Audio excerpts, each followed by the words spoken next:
Mediterranean coast. I say normally sunny, but today on this Sunday in June, the weather has been absolutely atrocious since dawn. Thick rain clouds sweeping over the Principality. The tops of the skyscrapers of luxury flats and hotels are out of sight in the mist. The yachts are bobbing uneasily up and down on a swell in the harbour, and it looks as though the rain is here to stay. The track, the 2-mile twisting bumpy circuit, the tightest and most glamorous in the Grand Prix calendar, is very wet and very treacherous. And the 20-car field for this round 6 of the 1984 World Championship. Qui verra 20 concurrents au départ contre 26 généralement, mais vous savez que les rues de la Principauté sont étroites, sont sinueuses et on se limite à 20 concurrents. Avec Alain Prost et Nigel Mansell en première ligne, René Arnoux, Alboreto sur les deux Ferrari dans la deuxième ligne, troisième ligne Derek Warwick et Patrick Tambay sur Renault, puis De Cesaris sur Ligier Renault, Lauda sur McLaren TAG Porsche, Piquet sur Brabham BMW, Rosberg sur Williams Honda, De Angelis sur Lotus Renault, Winkelhock sur ATS BMW, Ayrton Senna sur Telemann Hart, Patrese sur Alfa Romeo, Corrado Fabi sur Brabham BMW, Jacques Lafitte sur Williams Honda, François Hinault sur Ligier Renault, Johnny Cecotto sur Telemann Hart, Piero Ghinzani sur Osella Alfa et Stéphane Beloff sur Tyrrell Ford, le seul représentant, le seul pilote à disputer ce Grand Prix au volant d'une voiture mue par un moteur atmosphérique avec comme toujours les tifosi, les supporters inconditionnels de Ferrari qui sont venus en nombre et en voisin d'Italie pour espérer, dans l'espoir d'assister à une victoire de Arnoux ou Alboreto. La situation au championnat du monde des conducteurs, les deux pilotes de McLaren en tête, Prost 24 points, Lauda 18, puis Warwick et Arnoux 13, De Angelis 12, Rosberg 10, etc. 7 pilotes ne se sont pas qualifiés. Ici, la suite de la situation au championnat du monde. 7 pilotes ne se sont pas qualifiés. Et parmi eux, malheureusement, le premier des non qualifiés est suisse. Il s'agit de Marc Sourer, qui a fait l'impossible, mais qui n'a pas réussi à obtenir sa qualification parmi les 20 meilleurs. Il en a été de même pour Martin Brundle, pour Eddie Cheever, pour Thierry Boutsen, le Belge, pour Palmer et Alliot, les deux pilotes de la RAM, et pour Mauro Baldi. Ainsi, aucune Arose au départ, aucune rame et aucune Spirit. Marc Sourer qui était bien entendu extrêmement déçu. Il se console peut-être à l'idée de savoir qu'il y a toujours eu des éliminés de marque à Monaco, des non qualifiés de marque. On rappellera que l'an dernier, Lauda et Watson ne s'étaient pas qualifiés. Rosberg ne s'est pas qualifié en 80-81. Chiver en 80 déjà. Jabouille en 81. De Angelis et Tambay ne s'étaient pas qualifiés en 79. Quant à vous, Claire et Gazzoni, souvenez-vous qu'en 1978, vous n'aviez pas non plus été parmi les qualifiés. Mésaventures qui étaient parvenues également à Jackie Hicks en 76, à Lafitte en 75, à Gramil, 5 fois vainqueur ici, non qualifié en 75, à Andretti en 71, et puis à Joe Siffert également en 1962. Ainsi, les Suisses qui ont disputé, qui ont des manches du championnat du monde, ont tous connu les affres de la non-qualification à Monaco. Siffert en 62, Clay en 78 et aujourd'hui Marc Sourer. Tout ça pour dire qu'une non-qualification à Monaco, aussi décevante puisse-t-elle être, ne remet nullement en cause la valeur du pilote. Et ici, un tour de circuit en compagnie de Patrick Tambay. Et je vous donne immédiatement les rapports dans la boîte de vitesse de Patrick Tambay. Nous sommes ici sur la rectiligne d'arrivée en 5e. Immédiatement 5e, 3e, 2e pour le virage de Saint-Dévote. Accélération, 3e, 4e et 5e. Pour l'arrivée au virage de Massenet, 4e, tout ce passage en 4e. La descente sur Mirabeau, 3e puis 4e, 2e pour le freinage et le passage du virage de Mirabeau. On arrive au virage de la gare où Patrick va mettre sa première vitesse, voilà qui est fait. Immédiatement en sortie de virage, une légère accélération et la deuxième. Voilà. Le virage du portier en 2e également. Puis on va entrer dans le tunnel en montant les tours 3e, 4e, 5e avec la vitesse maximale à la sortie du tunnel 280 à l'heure à 11 000 tours. Le freinage de la chicane ici, la vitesse de pointe, le freinage de la chicane que l'on passe en 4e. 4e également pour le bureau de tabac. Troisième pour le virage qui contourne la piscine. Deuxième pour le suivant. Troisième, puis on arrive vers la rascasse où l'on fait immédiatement troisième, première. Deuxième vers l'ancien gazomètre. Et là, Patrick Tambay retourne à son stade. Il est évident que ces rapports seront différents sur une course sur piste mouillée. Mais par temps normal, un pilote change à peu près 2000 fois de vitesse, 1950 changements de vitesse en un peu moins de 2 heures, soit, si vous préférez, un changement de vitesse toutes les 3 secondes, virgule 3. Voilà pour ce que l'on aurait souhaité ici pour ce Grand Prix de Monaco. Mais hélas, comme en 1972 lorsque Beltoise s'était imposé, tandis qu'ici c'est le prince régnier de Monaco qui vient d'arriver dans sa tribune d'honneur, sa tribune princière. Le prince régnier qui hier a reçu tous les pilotes en son palais hier soir aux alentours de 20 h. L'hymne monégasque a retenti. Et la procédure de départ est bien engagée maintenant avec, vous voyez, cette piste totalement inondée. Ce qui rappelle beaucoup ce Grand Prix de Monaco 1972 que Beltoise avait donc gagné sous la pluie, sous une pluie battante, où il avait battu Jackie X, le troisième était Fittipaldi, le quatrième Stewart, le cinquième Redman et le sixième Chris Hammond. Je ne me souviens personnellement pas, pourtant j'avais assisté à cette course, je ne me souviens pas de ce qui était arrivé à Regazzoni. Si, accident sortie de route pour Clay Regazzoni ce jour-là, je ne sais plus le détail, peut-être que Clay s'en souvient-il. Tu te souviens ce que tu avais fait, Clay, ce jour-là? Oui. Jacques, tu m'entends? Oui, je t'entends. Oui, alors oui, je me souviens très bien, c'était... Alors Beltoise, il a eu la chance au départ parce qu'il était complètement à droite sous les arbres. Alors il y a une partie du circuit qui c'était sec. Il a pris le meilleur départ. Il était en deuxième ligne. Il a pris la tête, il est resté en tête facilement. Sa BRM était beaucoup plus facile à conduire sous la pluie que notre Ferrari. Alors moi j'étais en deuxième position au début. Après j'ai tiré tout droit à la chicane une première fois. Je suis arrivé un peu long au freinage et après j'ai fait une petite touchette à la chicane et voilà, ma course est terminée. C'est dommage. Un souvenir, vous n'êtes peut-être pas parmi les meilleurs de Clay. Et là nous avons une nouvelle qui nous parvient à l'instant et il semblerait que Niki Lauda ne soit pas du tout disposé à partir car il estime que la situation est beaucoup trop dangereuse dans le tunnel. Je vois du reste la voiture du directeur de course qui s'en va. Voici la voiture de Niki Lauda. But we can go live now to James Hunt and Murray Walker. Well, a bit of rain is a masterpiece of understatement because I refuse to say good afternoon from Monaco. It's an absolutely diabolical afternoon, as you see Niki Lauda talking to Bernie Ecclestone. When we got up this morning, the rain was belting down.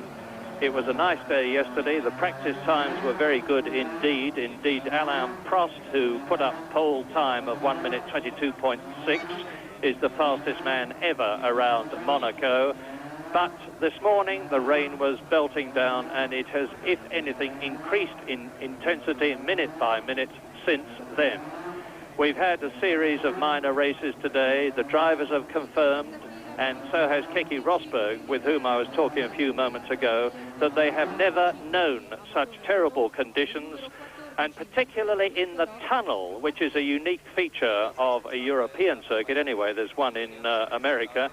But the Monaco tunnel is famous, and you can imagine it today. They come off streaming wet roads on wet treaded tyres, which are what Derek Warwick's Renault have got there. You see the big grooves in them. They go into the tunnel initially on damp roads. Then as they go into the tunnel, the road dries out, and there are a lot of white lines painted on the surface, which are apparently just like driving on ice. Michele Alboreto there in the Ferrari, who is fourth on the grid, spun his Ferrari very, very conclusively in the warm-up period this morning and is not at all happy about the conditions, but then nor is anybody else. Yes, well, right in front of us, because, as Murray's just told you, the conditions really are terrible. There's a lot of oil and rubber on the track, which, when you put water on top of that, makes it unbelievably slippery. And right in front of us now, I see Nicky Lauda has just gone into a huddle with Bernie Eccleston and several of the officials, and I would strongly suspect that Nicky is unhappy with the conditions, and they may be talking about a delayed start, because the track's very wet indeed. But if they don't delay the start, I suspect they won't. Then I think that the McLaren team look very strong indeed. They're on Michelin wet tyres, which would appear to be the best wet rubber around. There's Nigel Mansell, who qualified second fastest on the front row. He, for better or for worse, is on Goodyear tyres, and whether that there he is, he's looking quite happy and confident anyway. He doesn't seem to mind the conditions too much. You see the little bit of black tape he's got in the middle of his helmet there. That's to prop open the visor, because one of the big problems drivers have, apart from not being able to see where on earth they're going because of the spray from the car in front, their visors tend to steam up, so you tend to prop your visor open a little bit to get some air inside it, rather like in your ordinary car when you put on the blower when you're steaming up inside. This happens inside your own helmet. And today the drivers are really going to earn their money, because round Monte Carlo these cars now have so much power that in these conditions they'll be able to spin the wheels in any gear almost anywhere on the circuit. That in turn means that the entire 2 hours will be like going around a corner. So they will be, in effect, driving at maximum concentration without any rest at all. And believe you me, I'm extremely happy to be sitting here commentating and not having to go out there and race, because this is a nightmare, but it is why they get paid so much money. So they will be earning it. And of course, because of the appallingly wet conditions and the reduced lap times, it is certain that this will be a 2-hour race and not a 77-lap race. Here we go then, round the course, and as you can see, the brown shaded section is going up the hill. Now we're into Casino Square, and you see the speeds in kilometres. That's round the left-hander at Massenet, and then they start to drop down the hill into the right-hander at Mirabeau, which is where there is the Mirabeau in the background, that very, very tall building, and we're going round the right-hander here. Then from there they drop down further into the round the station hairpin, the old station hairpin, which is where Lowe's Hotel is now. Then into the Portier, which is a second gear corner. From there into the world-famous tunnel, which is now a lot longer than it used to be. And you can see that the road in the tunnel is dry. You can also see those white lines I was talking about, and imagine your wet-treaded tyres hitting those lines, which act just like lines of grease. They're going through the tunnel at 160, yes, 160 miles an hour. They emerge from the tunnel at about 170 miles an hour. The cars are bottoming, and there is definitely a delayed start. There is an official walking round with départ retard written on a large board. I don't know how long the départ has been retarded, but we'll let you know as soon as we know ourselves. Meantime, the left-hander there is the Tabac, which is where Martin Brundle crashed yesterday. In fact, we're going to see probably the Armco point of contact. It's just on the right now. Now we go into the swimming pool section, which is a left, a tiny little short straight, a right, and then another left, and you see the 2 rights there. Then the left out of the swimming pool at about 90 miles an hour along that curved section, which leads into the very tight right-hander at La Rascasse, the cafe on the corner. Now, this is a new section of the world-famous Monaco circuit. They used to go round the Tabac left-handed and into what is now the Pits Road, but there is the Tabac. And the reason for the delay, and I sincerely hope that this is not a repetition of the situation we had a couple of years ago, is that the firemen have been sent into the tunnel. Now, you may remember that, was it 2 years ago? Time goes so quickly. We are now, by the way, at the old gasworks corner and back into the straight, and there they are lined up on the grid. Now, you will remember that last year the kitchens in Lowe's Hotel caught fire. There are the pompiers, and the reason they're going into the tunnel is to water the tunnel road. I explained earlier on that there was a dramatic contrast between the road conditions where they go into the tunnel and the tunnel itself, and because of that they have obviously decided to commonize those conditions by watering the tunnel road so that it too is wet and there won't be a dramatic change of grip. Well, you can see for yourselves they're doing it, and that is why there is the temporary, let us not hope not too long delay. That's Michele Alboreto. Yes, and I would think that that was what Niki Lauda was talking to the officials about, to get that regularized, and quite a sensible thing to do. But as Murray says, there is a problem here. These are normal for most of the year, for 361 days of the year. These are normal public roads. You see the white lines. And when water gets on those, they're quite different to the normal grip. They get very shiny and very slippery. And when you see the white line down the middle of the tunnel, and you have to cross that when you take your line through the tunnel, and the car really lets go as you do that. So it's a bit of a surprise when you're not used to it, but of course they all know it's there. There goes the French pompier doing his business with his water gun, getting the tunnel nice and wet. But of course, in fact, if the conditions stay the same, the tunnel, of course, will start to dry out, because they can't do that during the race, and at least I wouldn't imagine they would. And it's a bit of a shock to a driver to come around and get a large jet from a hose pipe in his face. So I imagine that will dry out during the race. But of course, the drivers will be able to judge the conditions as they go. So Alain Prost on pole position, McLaren team, that's Niki Lauda there, who qualified a little bit behind Prost this time. He didn't quite get the clear and perfect lap that Prost did. Prost is the man in form, and I would back Prost very strongly this time. In the normal way we say before a race that nobody, no matter how dominant they are in practice, starts a Grand Prix as more than a 3-to-1 chance to win because of breakdowns and all the other things that can go wrong in Grand Prix racing. But when you get a wet race, you get more finishers, potentially, unless, of course, the drivers can't keep the cars on the road. It's a battle for them, but reliability goes up very sharply. The temperature isn't as high, which helps the engines. The power isn't used as much. The strain on the cars isn't as much as they corner. So reliability goes up, and we should have a lot of finishers at the end today, so long as the drivers can keep it on the road. And when I say that, that's a strongly qualified remark, because it is not easy. It's a matter of absolutely 100% concentration today with no rest. Normally you get a rest when you get on a straight, on a dry road, and it's not a problem. You can relax and then come back into your concentration for the corner and things like that. But today it's going to be 100%. You saw the eyes of Derek Warwick there, sitting in his Renault. Let's remind you that Nigel Mansell, who went so well at Dijon in the French Grand Prix to finish third and score his first points of the season, is in second place on the grid, a very determined Nigel Mansell. He had trouble with the fuel injection control box of his car during the warm-up. It flooded out, as a result of which it's been repositioned behind the driver's seat, as has that of his teammate Elio De Angelis.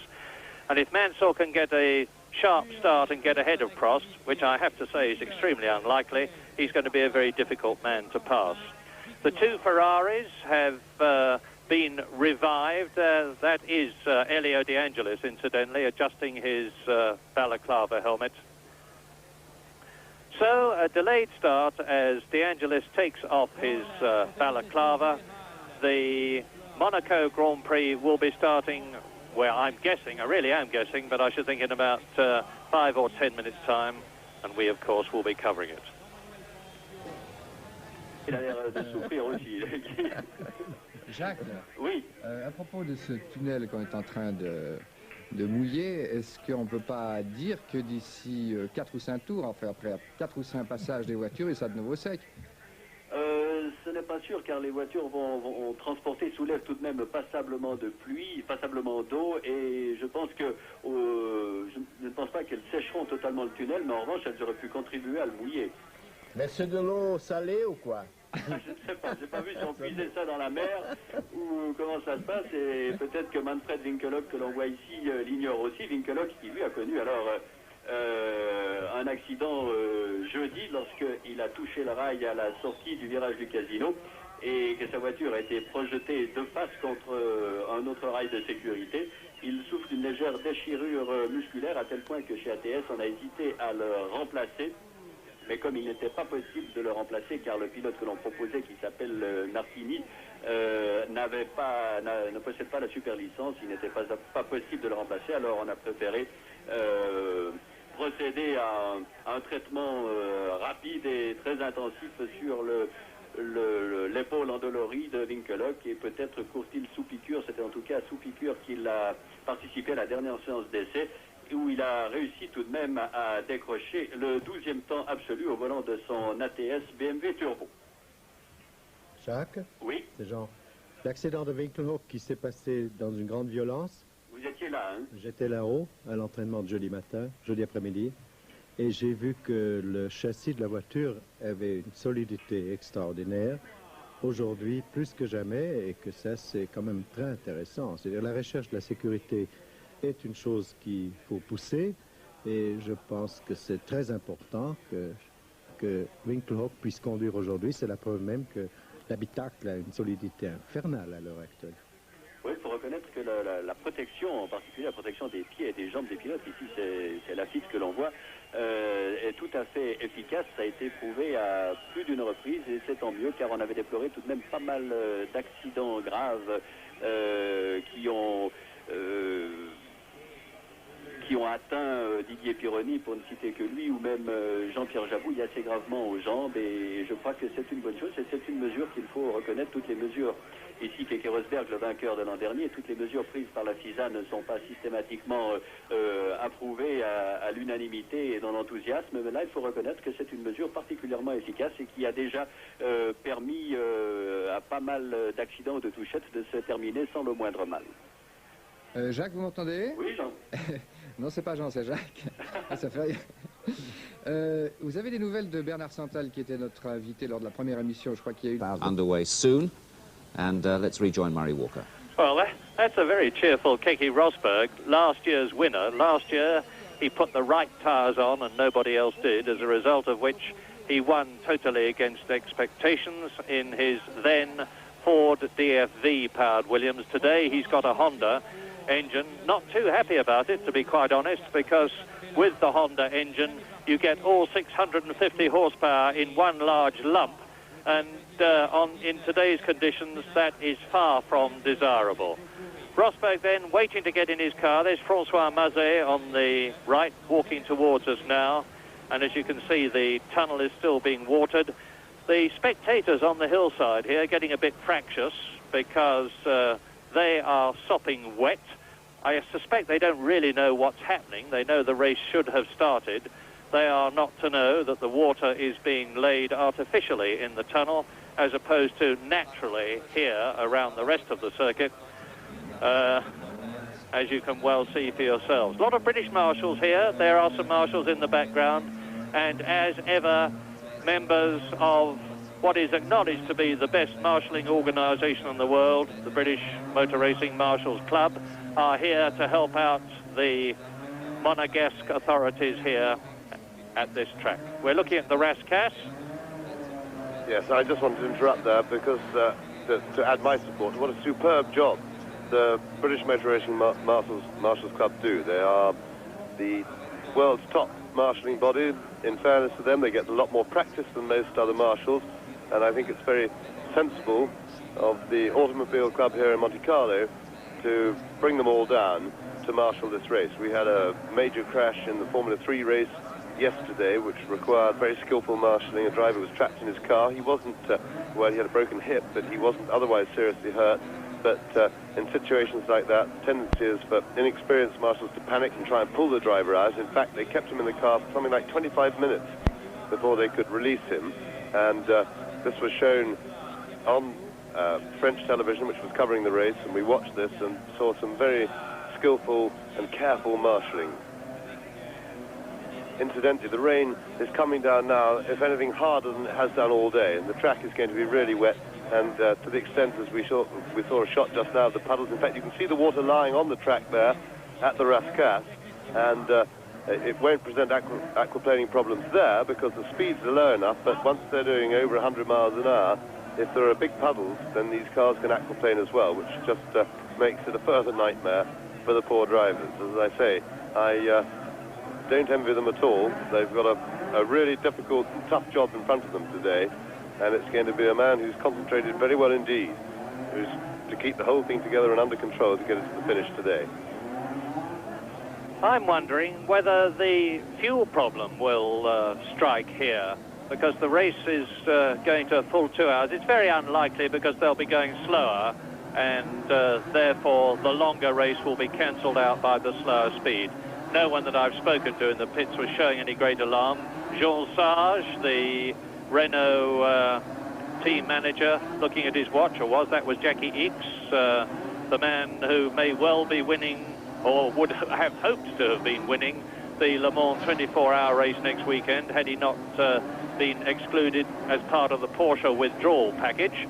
Anyway, there we are. On the left of the grid, you see Alain Prost's red and white nose cone, the little Frenchman who is leading the World Championship so convincingly this year, having won in Brazil, having won in San Marino. 5 minutes is the board that is being shown now.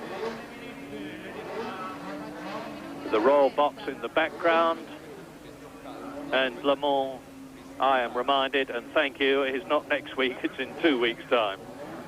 And Jackie Ickx will still not be racing at it. On the right, number 12, in the highest position on a grid that he has ever occupied, Nigel Mansell. Very, very important race for him.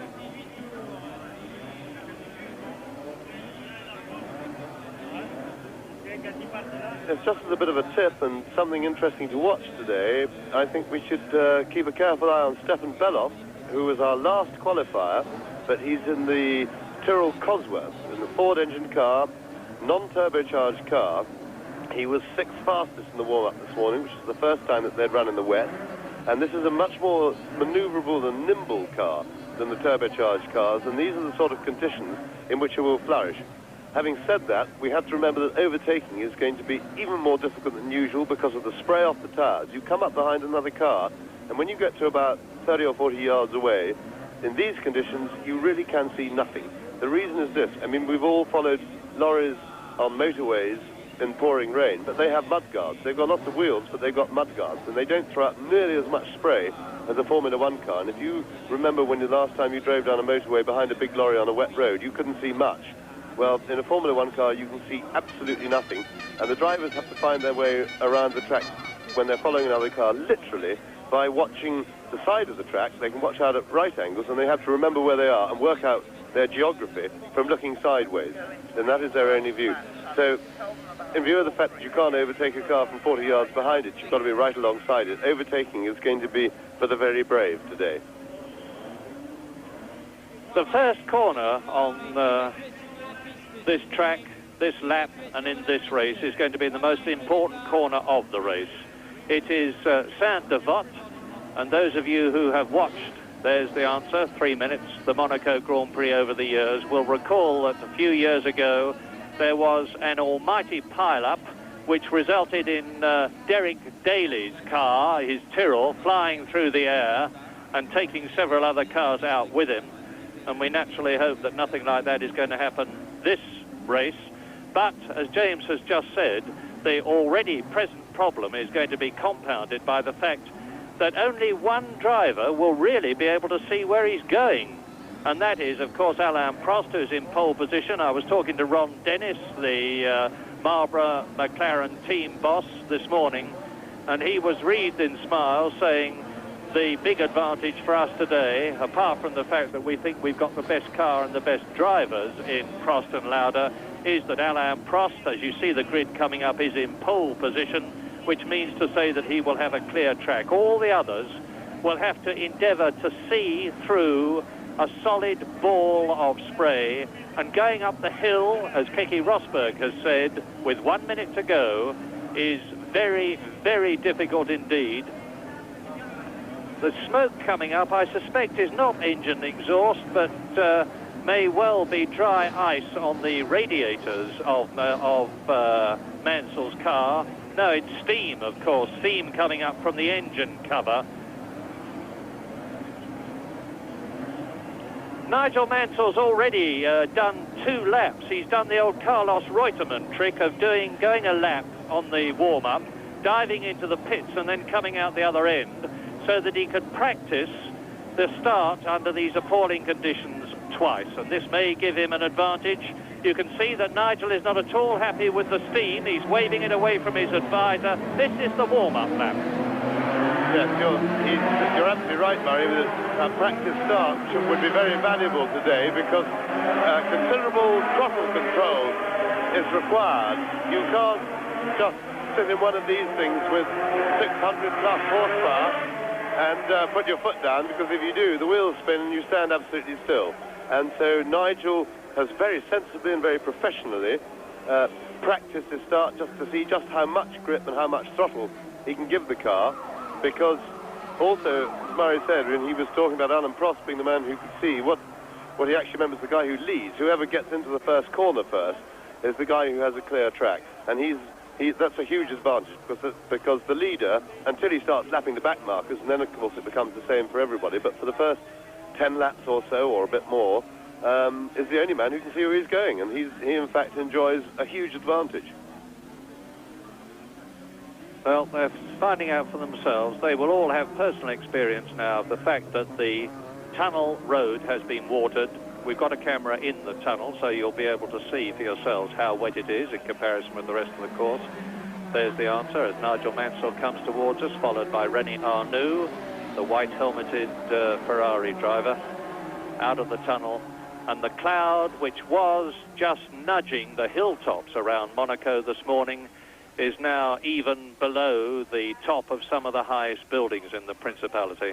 I don't think I have ever seen the conditions as bad as this, including 1972, when Jean-Pierre Beltoise won in the BRM. They're approaching the Tabac corner now, which is where Martin Brundle went off yesterday so heavily. And I say again that apart from being shaken and bruised, Martin Brundle is perfectly okay. This is about halfway round the warm-up lap, no, 2/3 of the way round the warm-up lap as they go into the swimming pool section. The crowd here, not surprisingly, is noticeably much smaller than it usually is. They've decided to stay at home and watch it on television, I suspect. Prost, Mansell, Arnoux, Alboreto, Warwick, Tombe, De Cesaris, Niki Lauda, who went so quickly in the warm-up. Nelson Piquet only 9th on the grid. Keke Rosberg there, 10th. De Angelis, Manfred Winkelhock, Ayrton Senna, Riccardo Patrese, Corrado Fabi, because he's taking the place of his brother Teo, normally drives in the Brabham team as number 2. And we're off now shortly for a 2-hour Monaco Grand Prix.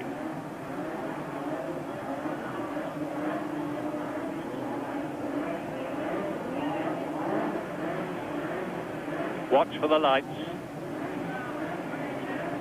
Between 4 and 7 seconds after the red will come the green.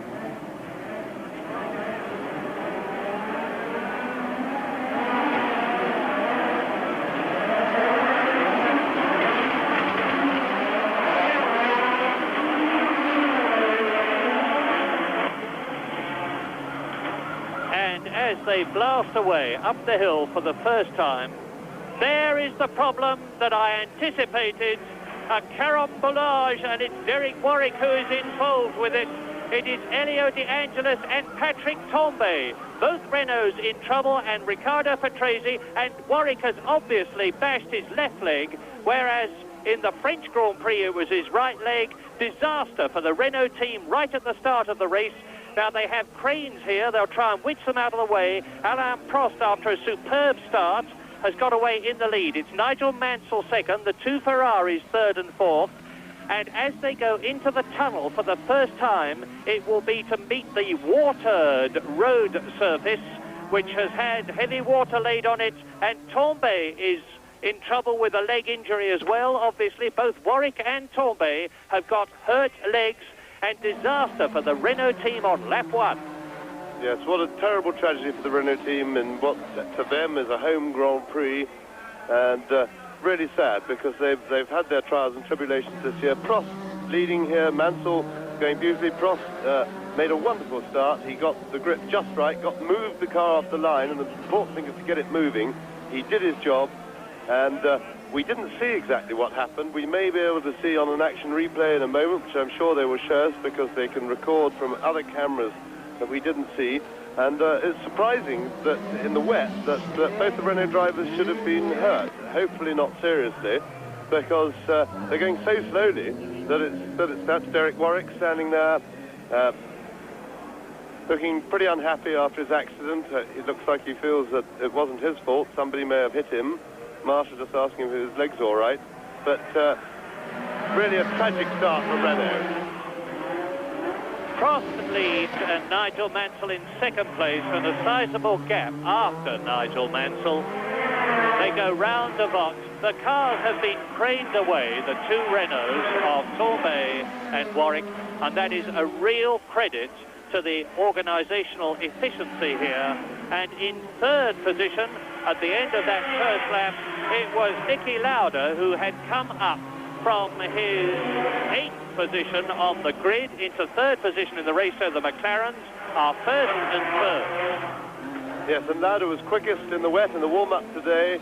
I was asked a question earlier today by a fan who was wondering about the Lauda's attitude to the wet after he pulled out of the Japanese Grand Prix in 1976. The wet, I think that I was confidently telling this person that I thought he would race, and he would race hard, and it would appear that he's doing that. So Alain Prost leads, Nigel Mansell second. And it's a Ferrari in third position because there's been a change. It's one of the two Ferraris, I suspect that of René Arnoux, and we'll check as soon as we see him come, whoever it is, come into sight as they come out of the chicane into the left-hander at the back into the swimming pool section. And that is Johnny Cecotto, who has joined apparently the retirements. Cecotto, the Venezuelan driver of the Tolman. Now look, there is the Ferrari. It is René Arnoux in third position. It is Michele Alboreto in fourth place. It is Niki Lauda in fifth position. And it looks like Keke Rosberg sixth. And here's the replay of what happened on lap one. No, hopefully we can see. Well, we didn't really see. But it looked to me... Now, which Renault is that spun first? The one on the left. And that's Derek Warwick. So it looks like Warwick spun and lost it. Tambay came round the corner and was actually minding his own business, but couldn't avoid him. Made contact. And there was a traffic jam. And what that traffic jam, in fact, means, which will not please Alain Prost retrospectively, because it rather decimated the field and spread it out a lot, and which means that Prost will be having to lap back markers sooner than normal. Now, the other thing that's going on here, as we said, we're on the pit straight, and just before Sandoval corner, and I've seen drivers braking and then coming off the brakes and back onto the throttle, simply because they can't see where they're going, and they're not quite sure where they are. And it's that difficult for the cars down the middle of the field. The visibility here, now it's 5 seconds since the car's gone past here, and I still can't see more than 40 yards. I've got about 40 yards visibility. And there's an enormous amount of misfiring. I think there's going to be a lot of retirements from this race. The two Ferraris are together. There is Nigel Mansell in second place, and we are now on lap 3. That is the race leader, Alain Prost. Nigel Mansell is second. The two Ferraris of Arnoux and Alboreto, as you see, are third and fourth. Niki Lauda is fifth. Keke Rosberg, driving a misfiring Williams Honda, is in sixth position as the race leader, Alain Prost, comes round towards the swimming pool again. And really, if Alain Prost can just pace himself and take it easy and control the slides of his car, he is going to be all right, because they are going to have the greatest difficulty in getting past him. We have a complete power failure now at Monaco, just to compound our problems. The pictures have totally disappeared. I hope that you are getting one. Meantime, we are going to revert to the good old-fashioned steam radio commentary, and as we wait for the leaders to come through on lap 3 in this, what will be a 2-hour race, and it is in the lead, Alain Prost. In second place, it is still Nigel Mansell. There's a long, long gap now before the Ferraris appear. The race is dominated by those two cars. Then it's Arnoux third. Alboreto. Well, lucky for you, unlucky for us. But there is Niki Lauda going away from Michele Alboreto, with his next challenge being to catch and pass René Arnoux in the other Ferrari. And sorry about this, but we've lost our pictures again. So we'll try the radio-style commentary and just jolly well hope that you can correct us if anything's wrong. Well, the story then, obviously, is that the old fox, Niki Lauda, is starting his charge in a beautifully balanced car on very good tyres, which are absolutely right for today's conditions, as we wait at the pictureless position here on lap 4 to see Alain Prost go through. Now, the gap between Prost and Mansell is 2.5 seconds. Nigel Mansell holding on magnificently, and there's a long gap between Mansell and the third-place man, Arnoux, 9 seconds, but between Arnoux and Lauda, who is 4th, ahead of Alboreto, who is 5th, there's only 2 seconds. Keke Rosberg is still in that 6th position, Winkelhock is still 7th, and Senna is still 8th. In 9th position it is Jacques Lafitte, and now I wait.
As you will have probably gathered, we've lost the sound of James Hunt and Murray Walker just for the moment. They've lost pictures, we've lost their sound, but we'll stay with the pictures for the moment.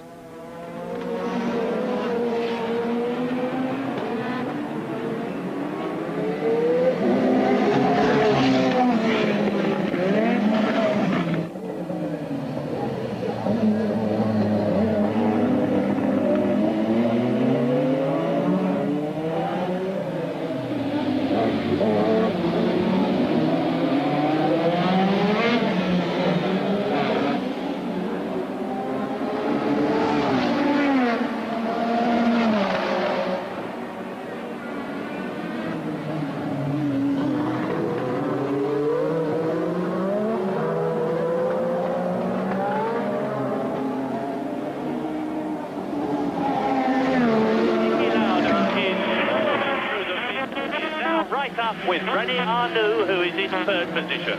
And the order is Alain Prost, who is not pulling away from Nigel Mansell in 2nd position. And I suspect that Nigel Mansell, knowing that there's quite a big gap between himself and Arnoux, is just pacing himself and keeping a clear track in front of him so that he can see where he's going. And is not, in fact, at the moment, making an effort to close up on and take... And, well, we've just heard, I'm sure if you've got pictures, you're doing much better than we are, because we've just heard that Lauda has passed Arnoux and is up into 3rd position. So it's a McLaren in the lead with Prost. It's a McLaren in 3rd position with Lauda. It's still Nigel Mansell in 2nd place. Down to 4th goes Arnoux. 5th is Alboreto. 6th is Rosberg. 7th is Winkelhock. 8th is Senna. 9th is Lafitte. And 10th is still Belloff. An interesting test now, because Niki Lauda has a little bit of clear track, and we shall be able to see if he is able to close on Prost. He's some 15 seconds or so behind Alain Prost, 13 or 14 behind Nigel Mansell, so he will be able to see where he's going, and we hope now to see if he's actually closing on Prost. Well, I've just been told you're watching Lauda passing Arnoux on replay, but unfortunately we can't see it, so you better make your own commentary. Well, I'll tell you, while you're looking at whatever you're looking at, that the gap between Prost and Mansell is 3.9 seconds. The gap between Mansell and Lauda, who is now third, is 16 seconds. And I will, of course, be putting the watch on the gap between the English driver in the JPS Lotus and the great Austrian Lauda in his now third position. So Arnoux is fourth, Alboreto is fifth, Rosberg is sixth, Winkelhock is seventh. In eighth position it's still Senna, followed by Lafitte, and Beloff has damaged the nose cone of his Tyrrell in 10th position. Well, they're to be in Australia. For those of you on Channel 9 who are watching, albeit in the middle of the night, I'm prepared to have a very large bet that you've got much better weather than we have, and you'll probably see more of the race. And we now have a picture. Yes, we have a picture, and how nice it is to see it again. It is of the leader, Alain Prost, coming through on his now 7th lap. And the gap between Alain Prost that you look at, number 7, and Nigel Mansell is about 3.8 seconds. No, it's less. Look at that. Nigel Mansell is closing right up on Alain Prost. Is the Frenchman in trouble, or is Nigel Mansell starting a charge? Prost there on Michelin tyres, and Nigel Mansell is on the new Goodyear wet, and it's a very fine tyre which went extremely well in the warm-up period. Picture's gone again, but the leaders are due. I'll give you the gap. It's now, there is Alain Prost. His engine is misfiring, and Nigel Mansell is sounding in good shape. 2.71 seconds, and this is lap 8. As you see Prost and Mansell going up the hill towards Casino Square, very close to each other, much closer than they have been. It's conceivable that Nigel Mansell is going to be up with Prost soon, but then he's got to get past him. Well, Nigel Mansell is driving an absolutely magnificent race. He shunted himself up on the 2nd position on the grid. There we are, fastest lap for Nigel Mansell. And he shunted himself up in practice. He's on absolutely top form. And if you look at it, there's not a lot of spray there because of the speed, but he really can't get any closer to Prost and still see where he's going. So I would suspect the confident way in which he's holding on to Prost, I would suspect that Nigel is playing a waiting game, waiting for a mistake. There's no hurry. There's another hour and 20 minutes or so. Hour and 40 minutes before the race is over. And there's plenty of time to pressure Prost into a mistake or wait for the track to dry a bit when he'll be able to see better. And I would suggest that Prost is doing, that Mansell's driving a great race. That's Francois Hainaut, as you see from the caption, the second of the 2 Ligier drivers. But into the swimming pool now, lap 8, Prost. And just see how Nigel Mansell is closing up on the Frenchman, who has already won 2 Grand Prix this year. Prost, Mansell. Now where, if anywhere, can Nigel Mansell get past? He's going to have a big problem from now on, because he's going to be right in the spray of Alain Prost's McLaren, with Niki Lauda still 3rd, Arnoux 4th, Alboreto 5th, Rosberg 6th, Senna 7th, Winkelhock 8th, and now watch Francois Hainaut going off at Saint-Devote. Going off the circuit, but not damaging the car at all. Yes, but he's already lost his nose cone with his front wings, which is probably why he couldn't get any bite from the front tyres and went off there. But he is a long way from being in contention. There goes Prost, coming into the Casino Square, one of the more difficult parts of the circuit, particularly in the wet. The car goes very light over that hump where Mansell is now. You see the fog through which Nigel Mansell is trying to look. It reduces now because the car's going very slowly. This is the first gear corner, the station hairpin, and it really is very difficult.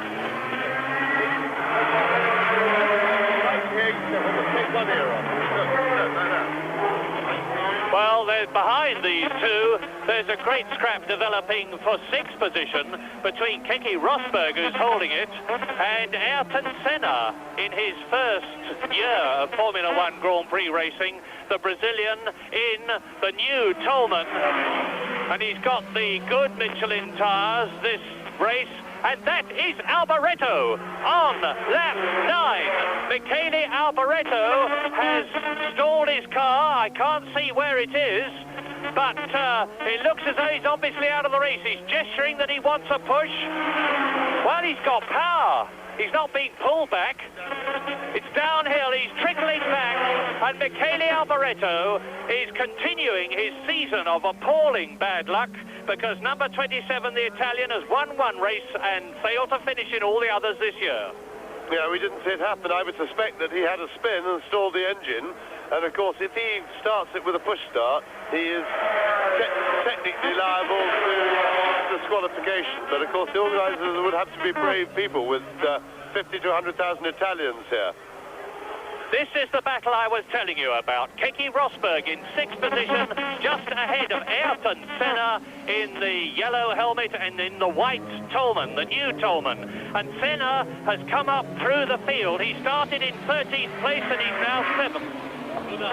Well, Senna has showed an exceptional talent. He was, and the wet is where the talent shows. Ayrton Senna in Formula 3 last year was dominant, except for the challenge from Martin Brundle, but Senna has proved his talent subsequently. He drove in a celebration club race, if you like, for Yodas, in which yours truly came a distant and rather dismal 10th at the new Nürburgring celebration, and he won that and he beat everybody.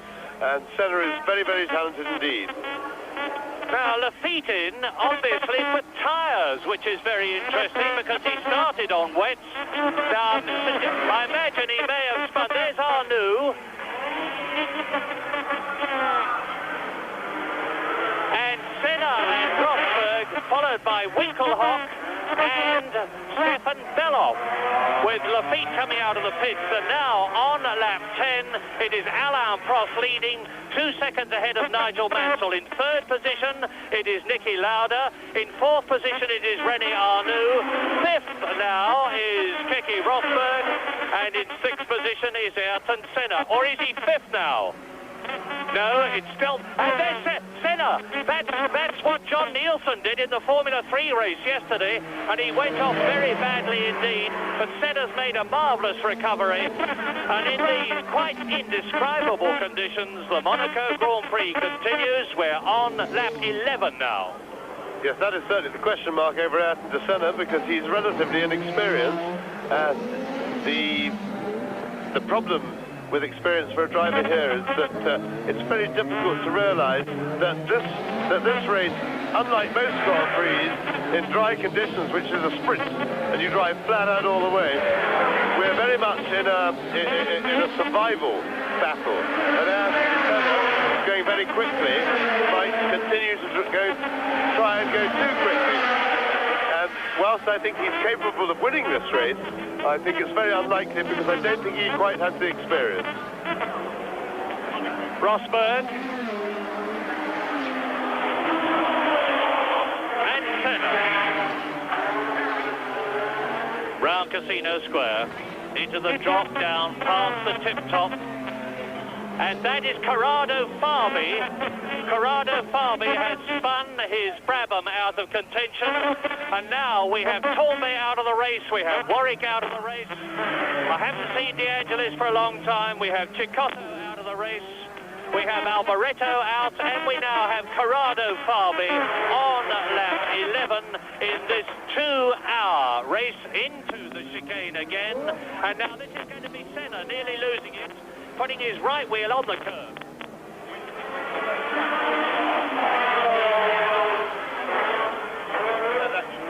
That Senna was so close behind he couldn't see where he was going, and that was really, I would say, the cause of that bounce over the chicane. But here are the pair again, still doing battle.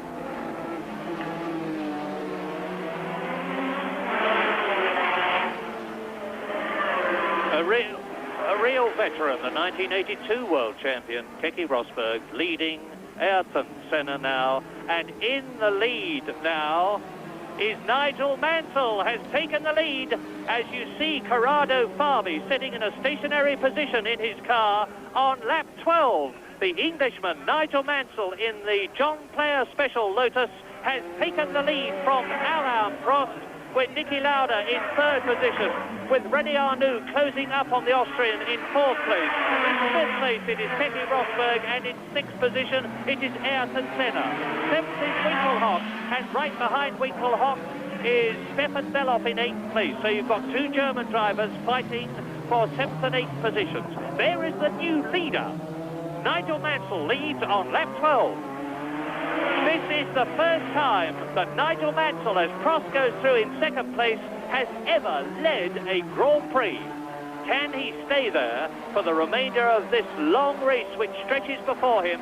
Mansell, Prost, Lauda, McLaren second and third, Ferrari fourth, Arnoux, the Williams of Rosberg fifth, and the Tolman of Ayrton Senna in sixth place. Now let us savour the sight of Nigel Mansell leading as he closes up on Riccardo Patrese to lap him. And look at that visibility. I mean, Nigel Mansell is looking through a total fog, but of course that's the occupation hazard. As the race leader, it's only back markers fog he's looking at, and you see he has no visibility at all. That shot that we saw from behind was,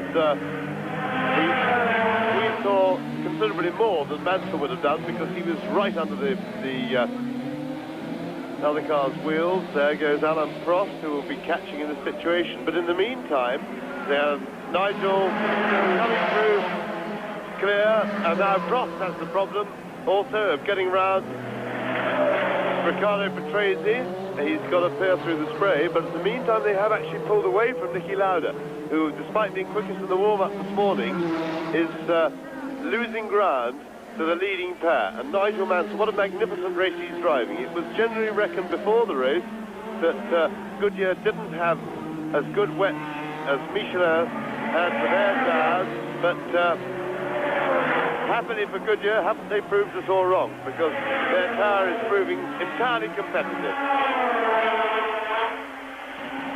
So Mansell leading. There is Prost in second position. Well, what a wonderful sight. Gerard Ducarouge, the French designer of the John Player Special Lotus, is seeing his creation in the lead in a Grand Prix for a first time, and Ayrton Senna has now passed Keke Rosberg and is in fifth position. So Mansell leads, and he's now got the benefit of a clear circuit in front of him, unlike Alain Prost, who's now literally having to take Nigel Mansell's spray. With Michele Alboreto is in the race, incidentally. He has rejoined the circuit somehow or other and is back in the running. And on lap 13, it's Mansell leading, it is Lauda, it is Prost second, it's Lauda third, it's Arnoux fourth, and closing on Lauda as Nigel Mansell comes through to complete another lap. In fifth position, it is Ayrton Senna. And there you see the stationary Ligier rolling back. Obviously he's lost the engine, and it is that of François Hainaut. He's done it wrong again somewhere, somehow. It's Saint Devot. You can see the climb. And there in the right-hand side of your screen, there is the cable of the crane waiting to greet and remove, I suspect, the Ligier of Hainaut. No, he's managed to roll it back off the circuit himself. He's on the inside here, whereas they have to actually go around the outside of that new traffic island. Nigel Mansell leads lap 14. That's Lafitte. Jacques Lafitte is being caught by Nigel Mansell to be lapped by him.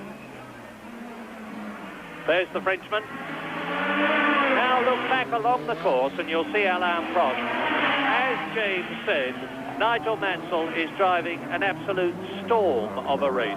This gritty, very, very determined Englishman is showing all his class. And so it's Ayrton Senna, who is now catching René Arnoux. And as you can see, Mansell is the fastest man on the circuit. 1 minute 55 compared with the lap record of 1 minute 26 held by Riccardo Patrese. And Lafitte gives Nigel Mansell, the sign to pass on the right. Nigel Mansell takes it and is coming through shortly to complete his 14th lap. Prost is still second. Lauda is still third. Arnoux is still fourth, but Senna is catching him. We hope we'll see that shortly. You're looking at Prost in second place.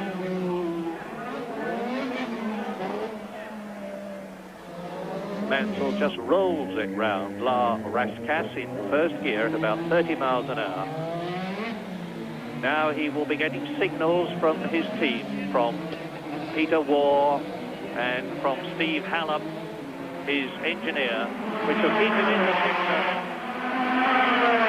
Nigel Mansell rips past the start, through Saint-Devant, climbs the hill towards the Hotel de Paris and the left-hander at Massenet.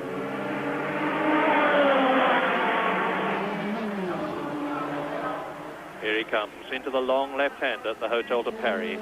Then he flicks it right, drops down the hill. This is the most spectacular point in motor racing that he's approaching. It almost touches the barrier on the right there when he's got the line right, and he has. Niki Lauda is still in third. Now, Ayrton Senna is catching Lauda. I hope they're going to show us this because this is sensational. Ayrton Senna is coming up through the field. And there is Lauda. There is Mansell, sorry, into the tunnel. And, of course, a lot of the moisture and the wetness with Corrado Fabi's Brabham parked there is being carried through into the tunnel itself. Mansell is through and away. Prost in that second place. Lauda is in third position, and Ayrton Senna is now in fourth position. He's ahead of René Arnoux, having already passed Keke Rosberg. So the brilliant Brazilian is now showing the class that we've always known was there when he was in Formula Ford, Formula Ford 2000, Formula 3, and now Formula 1. Alain Prost tiptoeing round the swimming pool after the race leader, and Nigel Mansell now very coolly dealing with things. He is in his 49th Grand Prix. He is no new boy, but it's a new experience for him to know that he's leading a Grand Prix. The Renault-engined JPS Lotus is sounding crisp and clear. Prost goes through, his engine is rumbling. He has now lapped. Jack, and off goes Nigel Mansell. I spoke too soon. Mansell's lost it in the biggest possible way. That was the race leader. Now look at this. His wing's damaged. That's going to affect his downforce. Yes, it's possible. Oh, no, I think he's damaged the suspension of the cars all over the place. And that was really a terrible, terrible mistake by Nigel Mansell, because he was pulling away from Alain Prost. He's handed it back to Prost, and all he had to do was to keep the thing straight. But when I say that by no means easy, and poor Nigel Mansell. He's done so well up till then, and I think that was a mistake of inexperience. It's very difficult. When you lead a Grand Prix for the first time, it's very easy to make mistakes. I've myself in my career made several mistakes when I first led Grand Prix before I actually won one and got the confidence to go on and not make mistakes, but that is tragic. We've had some good news, however, as we look again at the replay of what happened to Nigel Mansell coming up the hill. He loses it, as you see, flings on left lock. The car spins round. Nigel looks. There's nothing he can do about it.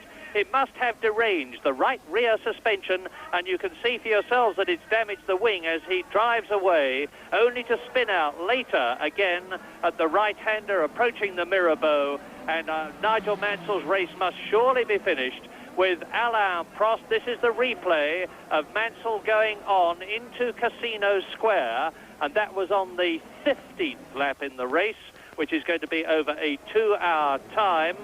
And we look down the perfectly clear hill now with Alain Prost back in the lead, with Niki Lauda second, with Ayrton Senna now in third position.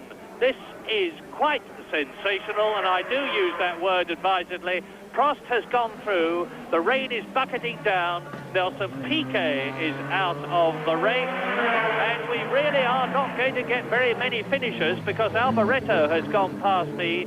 with his Ferrari misfiring very badly indeed. Now there is Arnoux, that is Keke Rosberg, there is Stefan Beloff, and on lap 16, the order then is Alain Prost leading, Niki Lauda is second, Senna is in third place, Arnoux is fourth, Rosberg is fifth, and in sixth position is Stefan Beloff.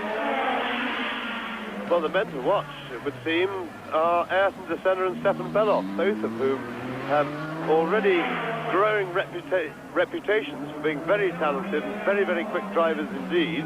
And the wet seems to have given them their chance. Beloff is in a car that is well suited to the conditions. Lighter and more nimble, doesn't have the power, but that doesn't matter so much in the wet. It's negated by the fact that the more powerful cars just spin their wheels. Beloff has come, incidentally, from last place on the grid. And, of course, Ayrton de Senna, who's shown a really remarkable, prodigious quantity of talent in his driving so far, coupled with a certain lack of experience and a headstrongness, is really driving a very mature and remarkable race so far. We're on lap 17, as you saw Lauda's car go through, followed by that of René Arnoux. There is Keke Rosberg, and we're waiting for the leaders to come through at the end of their 17th lap. That is the distinctive green Alfa Romeo of Riccardo Patrese. And I'm going to be very surprised if more than about 6 drivers finish this race. Prost is through in the lead. Now you see Senna closing right up on Niki Lauda, who is second. I think we all expected to see Senna do well this season. I don't think we expected to see him do as well as this. I talked to him about 5 minutes before the race began. I asked him if he was optimistic about his chances. He said he had the right tyres, the car was going well. That's René Arnoux in 4th position. And funnily enough, Senna is benefiting from the fact that he has less horsepower than Lauda, because you can't use all the horsepower in this race of a turbocharged car. Well, certainly this is a terrific lift for the Tolman team. Their new car is obviously going very well, but whilst the driver can't drive unless he's got a car to sit in, you must say that this is credit to the exceptional talent of Ayrton de Senna. Now let's just watch it.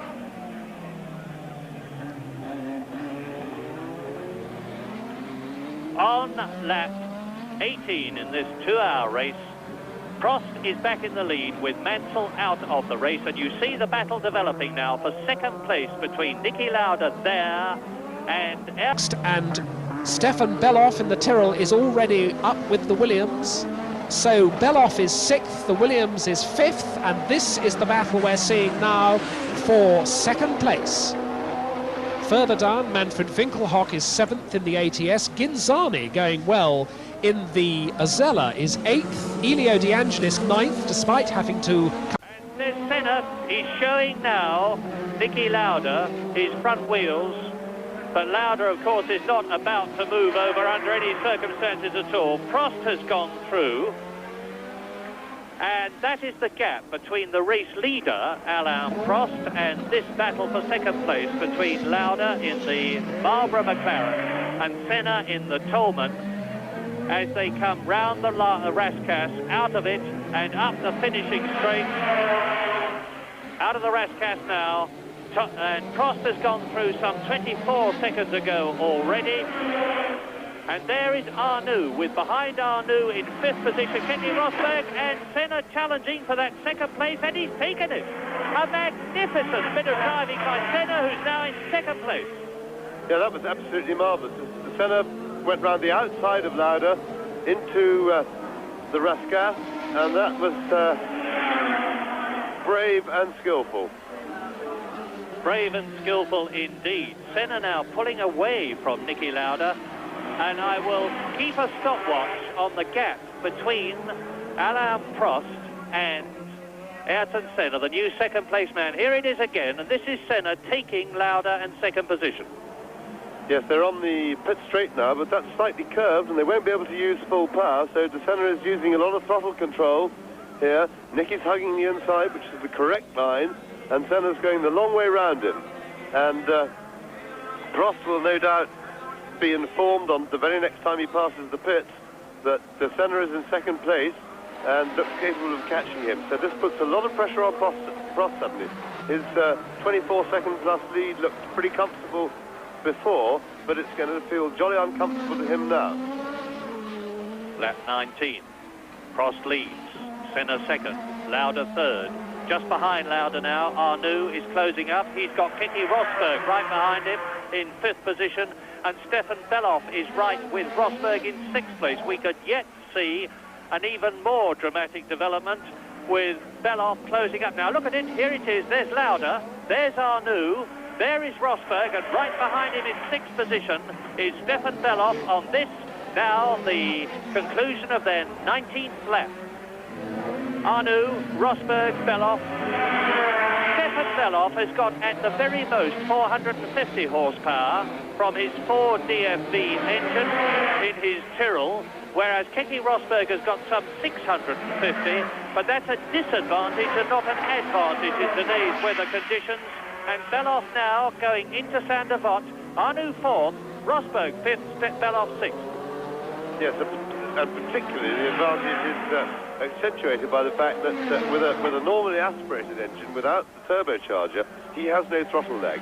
The problem with for the drivers of turbocharged cars is that when you put your foot on the throttle with a turbocharged engine, the first thing that happens is nothing, and the second thing that happens is everything, in that it comes all with lots of power all at once. Whereas Bellof can move his foot up and down on the accelerator pedal and get exactly what he wants. And this is a big advantage in these ridiculously slippery conditions. And you see Bellof there now challenging at the back of that group, and he's given a little bit of a slide, hung the tail out of it there, that's no problem. He's got terrific car control, Bellof. Manfred Winkelhock in seventh position behind Bellof is dropping back. Keke Rosberg was saying yesterday that the conditions in the tunnel are absolutely diabolical and will be accentuated in his case by the enormous horsepower that he's got under his right foot. Bellof goes through in sixth position. There is Arnoux fourth, and you can see for yourselves how awful it is on that track. Just a solid ball of spray. Lauda third, Arnoux fourth, Rosberg fifth, Bellof sixth, absolutely together on lap 21 as they come up to Patrese to lap him. And Riccardo Patrese is not exactly the best-known man in the Grand Prix world for moving over and letting you through, so we could see a telescoping of this battle between these four men going from third to sixth positions. Arnoux, Bellof. They're paid a lot of money, and you see now why they earn it and how they earn it.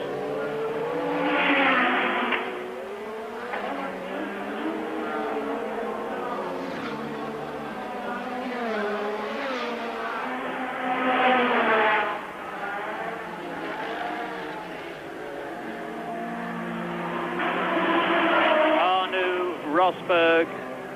I'm glad to tell you, incidentally, that Patrick Tambay is all right.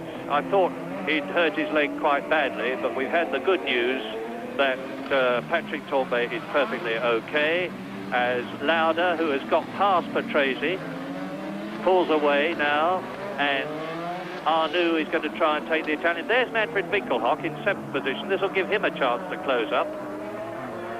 They're going into the tunnel. This is the 21st lap. Mansell, of course, out of the race, as are Tambay, Warwick, De Angelis, Cicotto, Corrado, Fabi, and Nelson Piquet. And look at, there he goes. There goes Stefan Bellof. Bellof has taken Keke Rosberg and moved up into fifth place in a superbly judged passing move. Yes, and judged is exactly the right term, Murray, because you can't see a thing where you're going, so you've got to eyeball everything up, look where you are on the track, shut your eyes, as good as that, and just hope that it all works out, and Bellof has done exactly that. and is now with Riccardo Patrese, who is practically a full lap behind him, and he's shown the blue flag by the marshal, which means there is someone behind you who wishes to pass you, as if Patrese didn't know. And there is Manfred Winkelhock in 7th place closing up, as Beloff challenges Patrese and Van der Voort. Patrese looks in his right mirror. This is going to give Keke Rosberg, if he could control the wheel spin that he's undoubtedly fighting, the chance to close the gap a bit between himself and Beloff. But I suspect that the Tyrrell is so nimble and has such ideal power characteristics for this terribly wet track that Rosberg will not in fact be able to close up. There is Arnoux, 4th. And Stefan Beloff goes through. Riccardo Patrese does move over and let him through.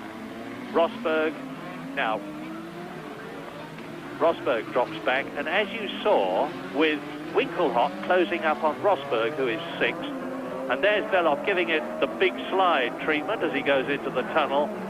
René Arnoux is getting very close to Niki Lauda, who is 3rd. The race order on this, the 22nd lap, as you look at Keke Rosberg, is Alain Prost leading. Senna, let us not forget that, is in 2nd place. 3rd is Lauda. 4th is Arnoux. And there goes Beloff.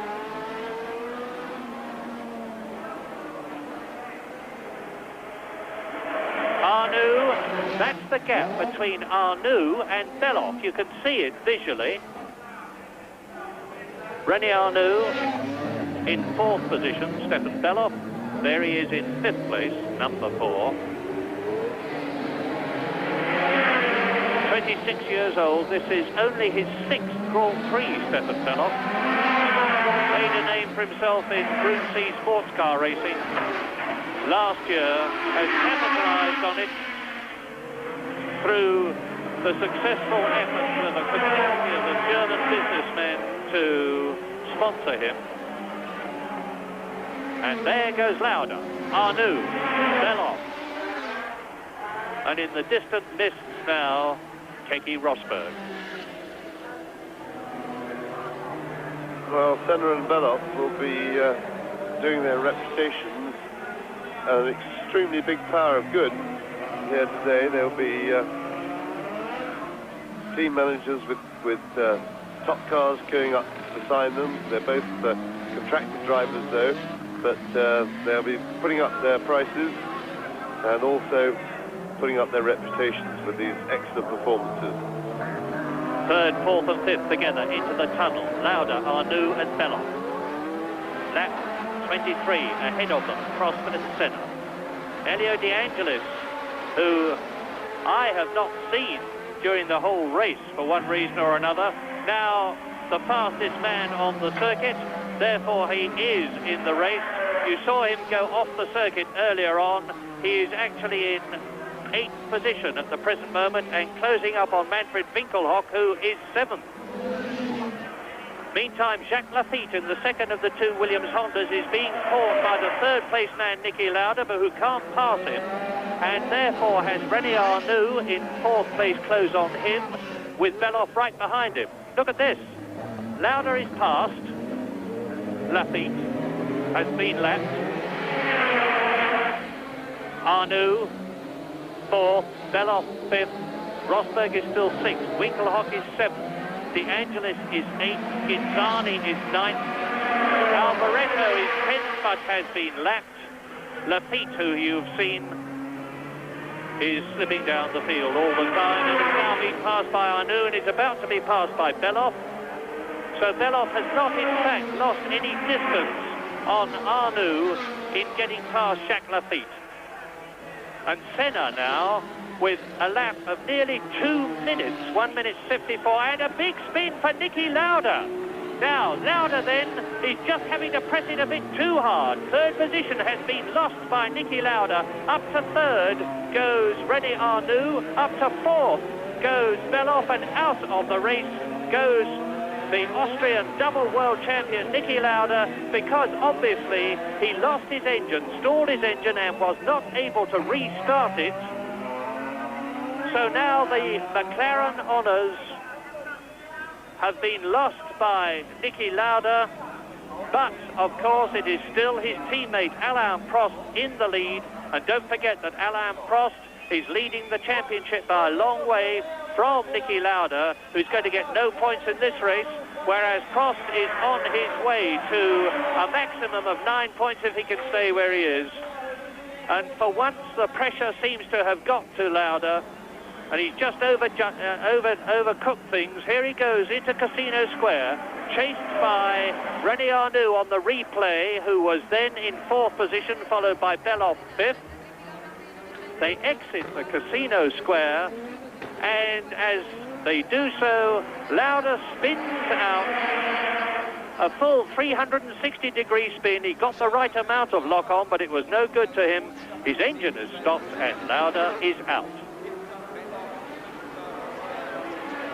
Well, if the driver of Lauda's experience spin out in these conditions, it's a possibility for everybody. They really are so treacherous. Alain Prost is the one man who may not have to do that. He now enjoys a very comfortable lead of over half a minute, and therefore he doesn't have to push so hard, so he can concentrate purely on keeping the car on the road. He's not racing, he is surviving. And he's 31 seconds ahead of Ayrton Senna. Here he is. Well, it would seem that Niki Lauda's engine may have been drowned by the water conditions, in which case whatever happened to Lauda's engine might conceivably happen to Prost. So we'll have to keep a very careful eye on the McLaren of the Frenchman Alain Prost in the lead. This race has now been running some 47 minutes, so it's got a very long way to go. It's not even at half distance yet in what will be a 2-hour time length. It was originally to have been 77 laps. Lauda walking in to report to Ron Dennis what has happened. And he won't exactly be wanting to exchange any jocular quips with the marshals, I'm quite sure of that. As Arnoux and Belloff now in 3rd and 4th places round the swimming pool, chasing Senna. And Senna is some 15 seconds ahead of this battle. And Stefan Belloff now taking advantage, as he has done all through this race, of the excellent power characteristics of his Ford DFB engine and the nimbleness of his Tyrrell to combat the excess horsepower that Arnoux has got, which generates wheel spin all too easily, to close up on the Ferrari and hopefully soon to take it in 3rd position.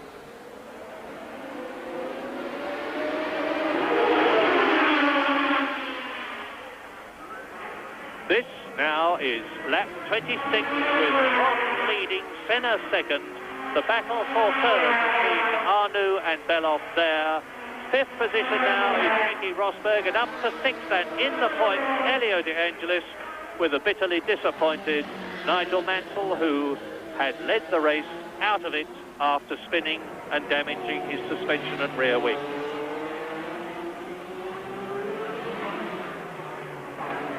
I didn't think the rain could get worse here at Monaco, but really it is. It's not just dropping down, it's really heavy driving rain now, and I imagine in the cockpit it must be absolutely unimaginable.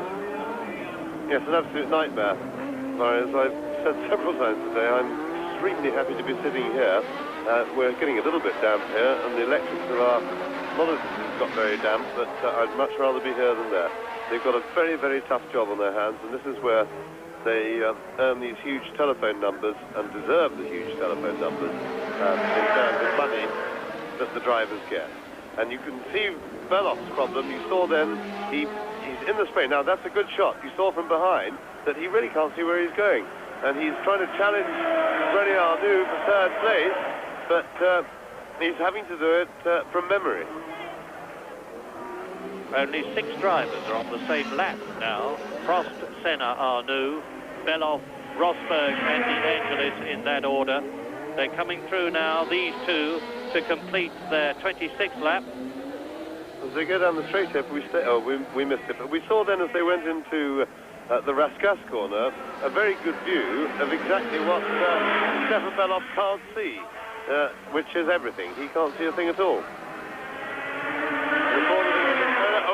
Oh dear, and it's going to be very difficult up the hill because it gets very narrow, and the René Arnoux will take a line, and it's not a passing place. Beloff had an opportunity there, but unfortunately for him it was at the wrong place. He's having a look down the inside too, and I would think that he's going to try and get very quickly around the right-hand part here of the Casino Square and maybe try and outbrake him down into the Mirabeau, and he's well positioned to do it.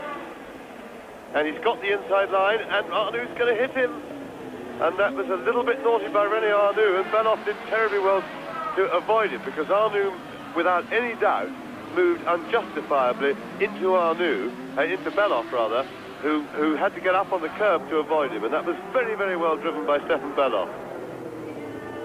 Who is now in third position, and as you saw, Riccardo Patrese, there is his green Alfa Romeo, has joined the retirements on lap 26. The leaders now are on their 27th lap, and there is the third place man. What an absolutely scintillating drive by Stefan Beloff, 26-year-old, the man from Eton, 10 years racing experience in Formula Ford and Formula 2 and Group C, World Endurance Championship racing. Now in the highest place he's ever been in a Grand Prix, having finished 5th at San Marino, 6th in Belgium. And look again at the replay as they come down the hill to the Mirabeau. Now watch, Arnoux sees him coming alongside, and he starts moving into the corner long before the corner, and that's very, very naughty. And I have to say that it was both naughty and unintelligent, but then that's a characteristic with René Arnoux that we've seen before.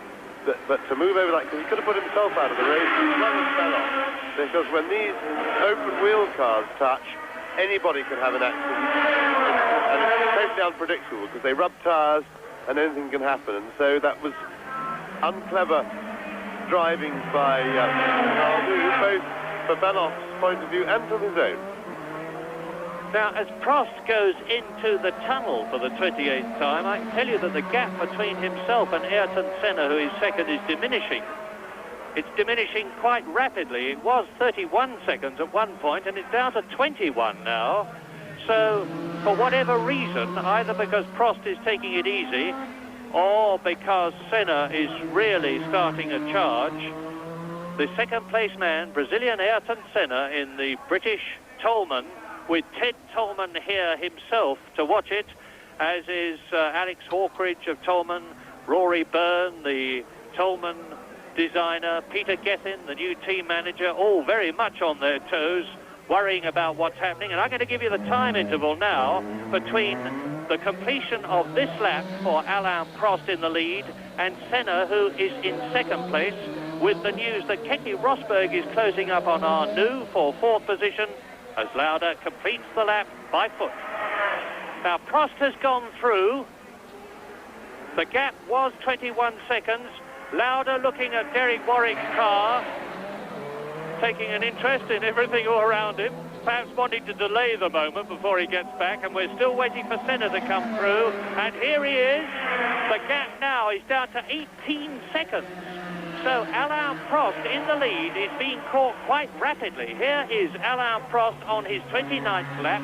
Ayrton Senna has got the gap down from 31 seconds to 18 seconds. Yes, this means that at the current rate of progress, Prost is going to have to find another gear, because Senna is catching him quite comfortably enough to do it well before the end of the race, with plenty of time to find a way around him. Here's the leader. Senna second, Beloff third. The two new boys of Grand Prix racing this season in second and third places. Arnoux is fourth. Rosberg is fifth, the catching Arnoux. De Angelis is sixth. The last man to be on the same lap as the leader. Alboreto is a lap behind in seventh place. Ghinzani is the highest he's ever been in a Grand Prix, in eighth position. In ninth place is Jacques Lafitte. Then 4 laps behind the leader, but now out of the race, Patrese, as is Lauda. Winkelhock is retired, Mansell's out, Piquet's out, Hano's out. There are very few people left running in the race, and there's going to be even less when it finishes. Prost.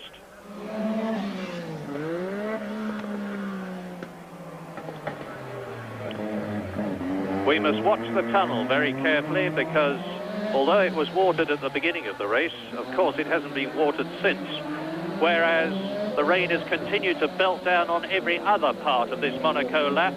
Now here is the leader coming through again. The gap was 18 seconds. He goes round Saint-Devote and starts to climb the hill for the 30th time in what we expect to be about a 60-lap race, and the gap between himself and Ayrton Senna is now 15 seconds. Ayrton Senna is catching this man, number 7, race leader Alain Prost, Marlboro McLaren, at the rate of 3 seconds a lap. So in 5 laps' time, if he keeps doing it, Ayrton Senna is going to be right with the race leader with only just over half of the race run at that time. Well, I think we are watching the arrival of Ayrton Senna as truly outstanding talent in Grand Prix racing. The rain is coming down even harder now. We've got a real cloud burst on now. But Ayrton Senna has the same tires that Alain Prost is running, the same tires that the other Michelin runners. He's on Michelin tires, and he's catching Alain Prost at something like 3 seconds a lap. And that is a truly staggering performance. The Toleman is obviously a good chassis, which is a great credit to their team. They put it together. It's quite new. Look at the rain now.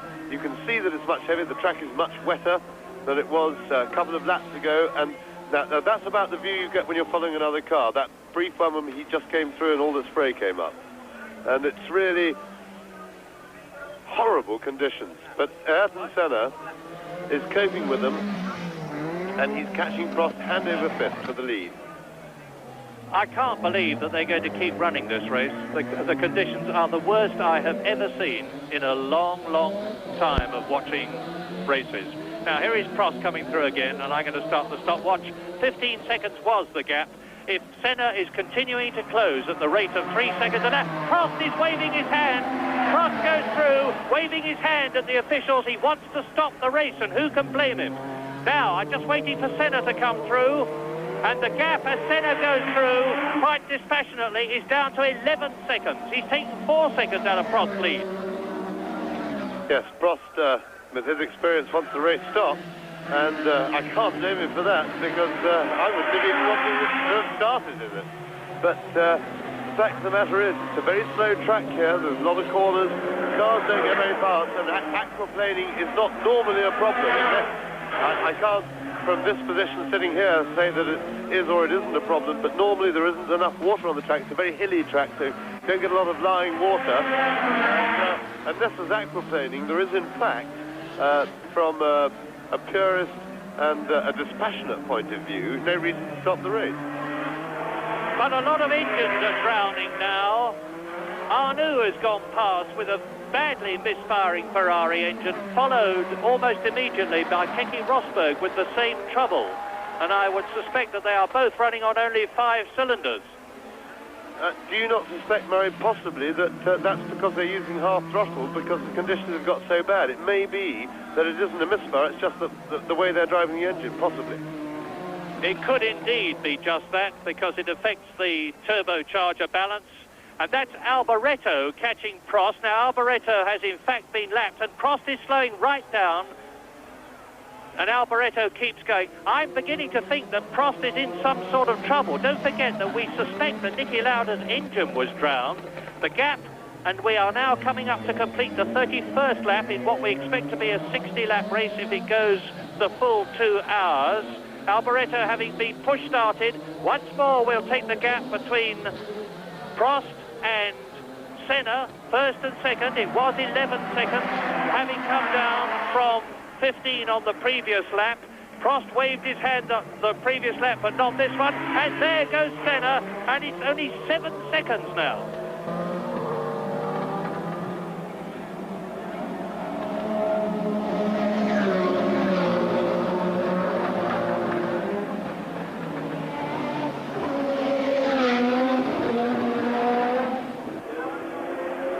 And what will happen if the race is stopped? Well, at this point, it could be that they will just decide the conditions are so bad that they can't restart it, in which case the positions as they are now would be declared the final race positions and half points would be awarded. And it might conceivably mean that, as in the French Grand Prix a couple of years ago, the race will be restarted later when hopefully the conditions have improved a bit, although I can't see much likelihood of them doing so. And out is going the red flag. The race is being stopped. There's an official in front of me with a red flag. The Monaco Grand Prix is going to be stopped. And I was about to say that I felt that Prost had a very big advantage being the lead as a Frenchman when the conditions got this bad, because it is French officialdom, and I think if they stop the race, Tolman and Ayrton Senna will have a very, very reasonable grudge as he goes through catching Prost hand over fist.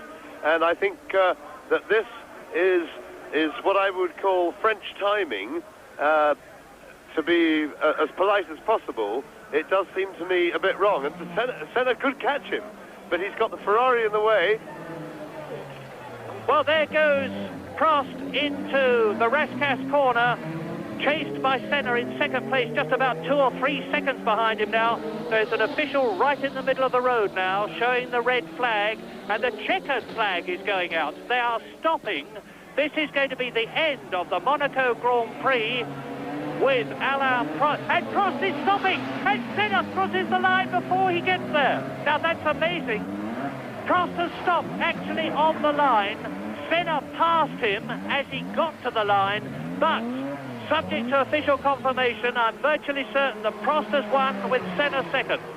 Yes, I think Prost crossed the line just before Senna did, and it will be really a tragic result for Senna. However, he's not about to be world champion this year. He will undoubtedly be world champion in the future if his career continues. So whilst he has every reason and every justification for being very upset, he will he's got a big future.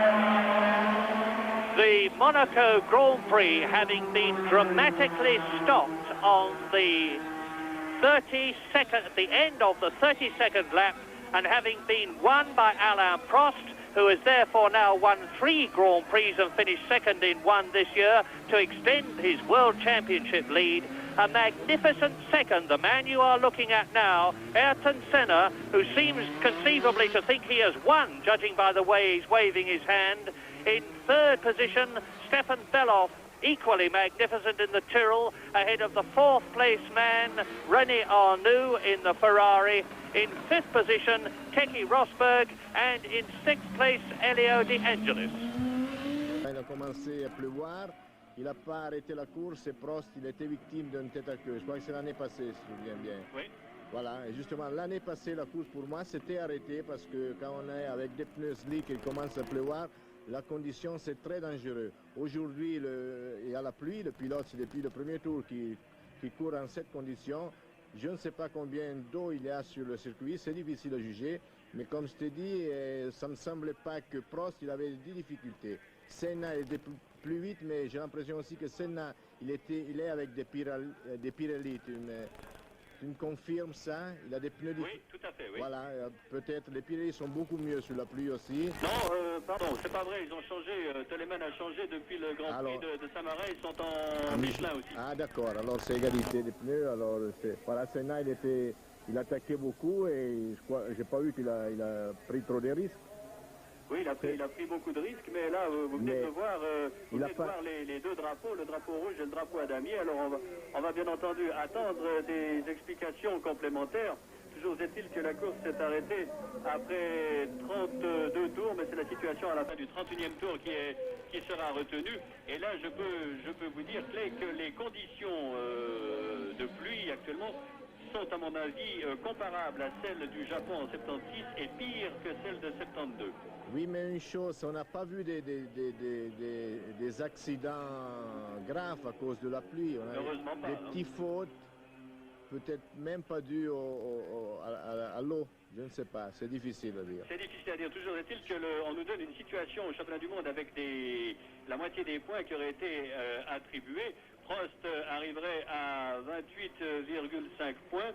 Lauda reste à ses 18 quoi qu'il arrive, Arnoux 14,5, car il est temps tout de même de vous donner le classement de cette épreuve qui semble alors être définitivement terminée. Un Grand Prix de Monaco très très bizarre, remporté par Alain Prost devant Ayrton Senna.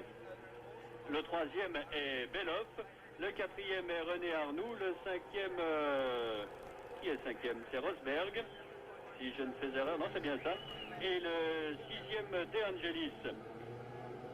Voilà pour les demi-points qui seraient donnés. Niki Lauda, lui, estime sans doute qu'on a bien fait d'interrompre cette course, et Alain Prost devrait donc être déclaré vainqueur. Je pense que je vais tout de même garder l'antenne quelques instants vu que nous avons tout le temps. Voilà la situation au championnat des constructeurs afin de savoir ce qui va se passer. On va écouter un peu le speaker officiel et puis aussi on voit Alain Prost aller chercher le trophée des mains du prince régnier de Monaco. Alors comme généralement la famille princière s'en va prendre le thé après quelques tours, on ne sait pas si le prince est déjà revenu dans sa loge pour une drôle de farce. Ici Alain Prost en discussion avec Jackie Stewart. Évidemment ce sera pas la plus belle victoire de la carrière d'Alain Prost, mais lui-même n'en peut rien. Il ne fait pas la pluie et le beau temps. Et c'est tout de même une victoire qui sera à son actif, une victoire supplémentaire. Et je vais tout de même reprendre également le règlement. Oui, Jacques, là, je veux dire une autre chose. Il y avait, comme on dit, Senna derrière qui était en train de faire une course super. Et peut-être ils ont volé une victoire à Senna parce qu'il aurait, à ce rythme, il aurait pris Prost, il aurait pu gagner la course tranquillement. Alors là, c'est toujours, il y a toujours les pros et les cons, les pour et les cons, c'est difficile à dire. Mais pour moi, ils ont été un peu pressés à prendre cette décision. Oui, évidemment, il est évident que si on avait arrêté la course 3 tours plus tard, Senna aurait peut-être pris la tête. Parce que je veux te dire une autre chose, quand il pleut beaucoup, c'est moins dangereux que quand il pleut un petit peu. Alors là, on connaît, il y a beaucoup d'eau, là il n'y a pas de l'aquaplaning parce que l'eau ça reste pas sur le circuit parce que avec les roues, la pendance de roues, l'eau ça reste pas. Alors c'est pas une situation dangereuse. Il y a des circuits beaucoup plus dangereux comme on peut dire Monza où il y a la ligne droite où le circuit c'est plat, il y a l'eau qui reste sur le circuit et la course est très très dangereuse. Mais à Monaco on n'a pas cette condition. Non, ça n'est pas dangereux, mais ça devient tout de même presque inconduisible. Mais c'est pas tout à fait. Non, c'est difficile à conduire la voiture. On roule moins vite, mais c'est pas tellement dangereux là. Le danger c'était déjà passé. Le danger c'était les premiers 20 tours, le départ, toutes les voitures ensemble. Maintenant, il n'y avait pas beaucoup de voitures dans la course. Il y avait Senna qui était en train une très belle remontée. Comme je t'ai dit, pour moi, c'était un peu précipité la décision. Peut-être un peu précipité, oui. Ça, évidemment, la décision est de la compétence exclusive du directeur de course qui a peut-être été un peu trop impressionné par le geste significatif que lui a fait Alain Prost 2 tours avant l'interruption. Je ne sais pas si on peut dire que Senna a été vraiment prétérité. Bon, il termine deuxième.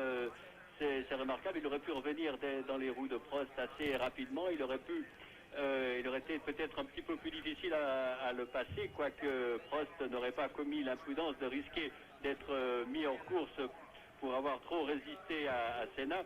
Mais toujours est-il que les faits sont là et que nous devons composer avec ces faits et constater que Alain Prost a bel et bien remporté ce Grand Prix de Monaco 1984 qui n'entrera pas dans la légende, sinon par le fait qu'il aura été une course pour le moins bizarre et inhabituelle, qui aura duré 32 tours et qui aura été soldée par la victoire d'Alain Prost sur McLaren Tag Porsche, qui a précédé le Brésilien Ayrton Senna de 7 secondes et demie finalement. En troisième position, Stéphane Beloff sur la Tyrrell Ford. Quatrième premier podium pour Beloff. Quatrième René Arnoux sur Ferrari. Cinquième Keke Rosberg sur Williams Honda et sixième Elio De Angelis sur Lotus Renault. Plus loin, septième Alboreto à un tour, huitième Ghinzani, neuvième Lafitte, neuf voitures à l'arrivée. Et on précisera également que conformément au règlement, seule la moitié des points est attribué car moins des 2/3 de la course ont été effectués. Ce qui fait qu'au championnat du monde, Alain Prost continue à augmenter légèrement son avance.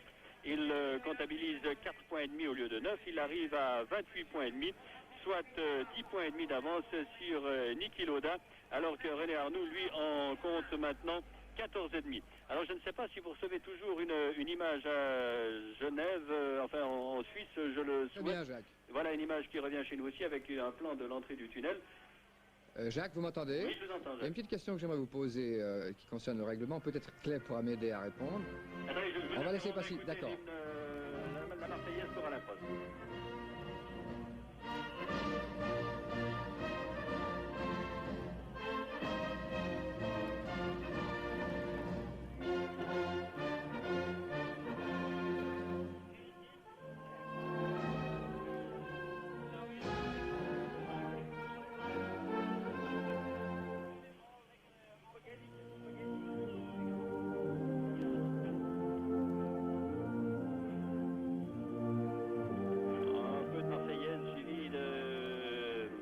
Save the Queen pour l'équipe McLaren.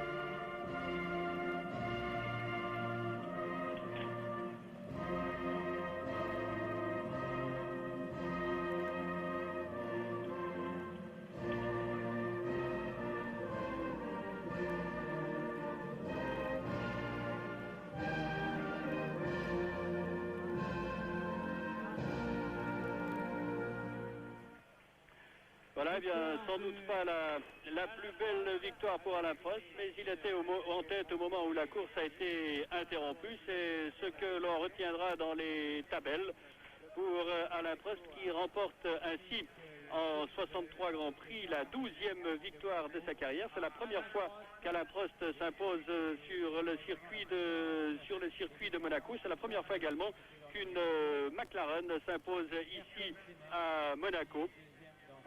Dans ce Grand Prix vraiment très très bizarre, un peu une parodie de Grand Prix, une farce pas très bonne. Monaco nous a habitués à des spectacles beaucoup plus saisissants, mais enfin c'est ainsi que les choses se sont déroulées aujourd'hui. Alors je crois, Jacques Villers, que vous aviez une question pour moi. Oui, Jacques.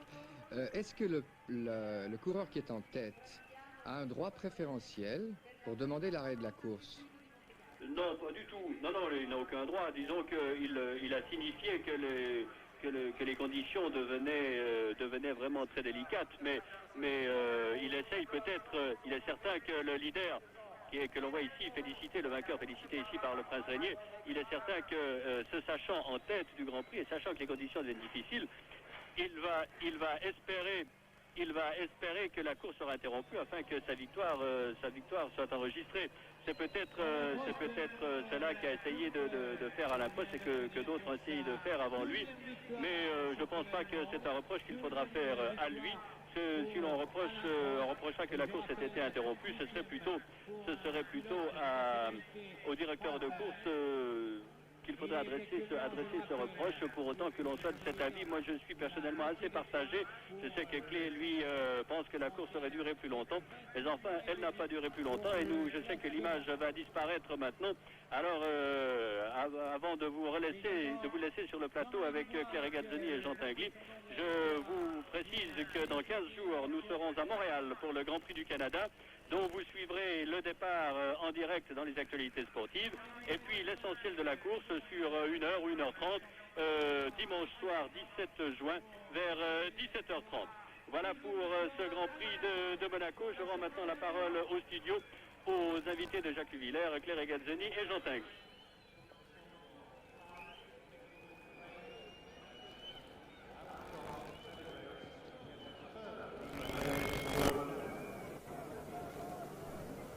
I think it was a difficult decision to start the race, but we spoke about with some drivers, but do not start the race. But because of the tunnel was too slippery, and the organization did some job through the tunnel to put some water, and it was a bit better. And before start. So we decided to start, and I think the decision to stop the race was very good, was very safe. And I think it's a very good decision, and it's a very good race, even if it's half distance. It's your 12th victory. How does this compare with the other 11 before? Was it better or as good, or what do you think? For sure, it's the most difficult, and I think I did one of the best races I've never did before. I did the best pole position I've never did, and that helped me a lot today because I did a good start also. And I'm very happy to win here because last year and 2 years ago I had to win this race, and I'm very happy not only for this race today but for the championship. Just in the laps before the race was finally stopped, Ayrton Senna was catching you very quickly, but do you think that you could have held him off, or was he going so quickly that he would be passing you?